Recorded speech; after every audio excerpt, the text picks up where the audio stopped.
a repairman? How do we make sure that they actually go into the right?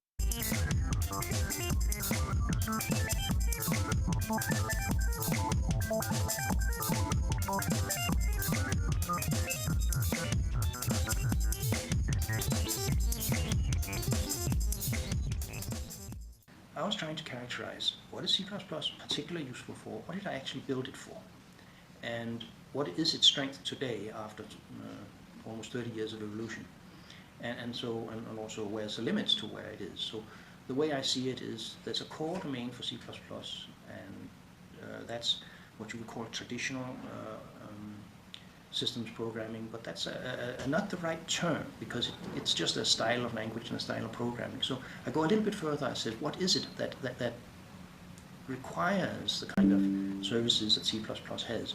What is the sum of all these applications I've been dealing with? Where did it work and where was it essential? And I came up with the phrase infrastructure, and I roughly define it as if it breaks, somebody gets hurt or somebody gets ruined. These are the kind of foundational things in our systems that must work for the system, for the society to work. The question I'm trying to phrase is what matters in those areas.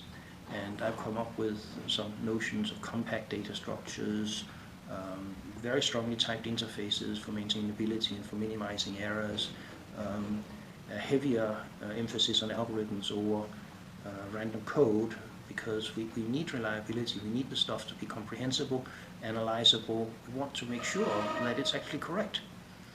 And so the paper I was writing come from that kind of thinking.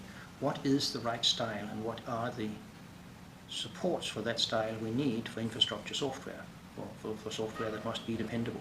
And we can get real examples, sort of the keys of some of the modern operating systems, the basics of our phone system, the brakes in my car.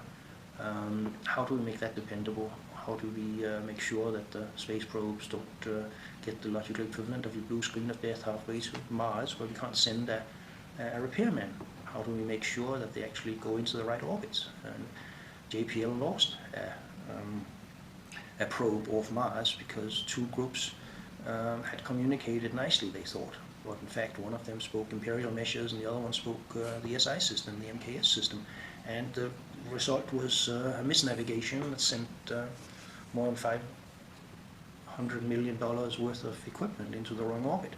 Not a good idea. It was the work of 200 good engineers, lifetimes work, down the drain. And that could have been avoided by ever so slight improvement in the interfaces between the parts of that program. So things like that I'm interested in. So there's a core area where I think the facilities for C++, the kind of, they're not perfect, the kind of things I would like, the kind of things I work on are essential.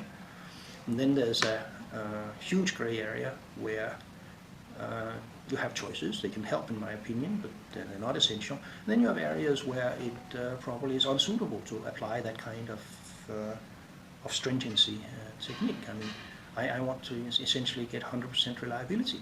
If I'm putting up a small application for my own use, or if somebody is trying to push out a little cute web app, they don't need that kind of reliability, and maybe what I'm talking about in terms of programming is not for them. But I think the really important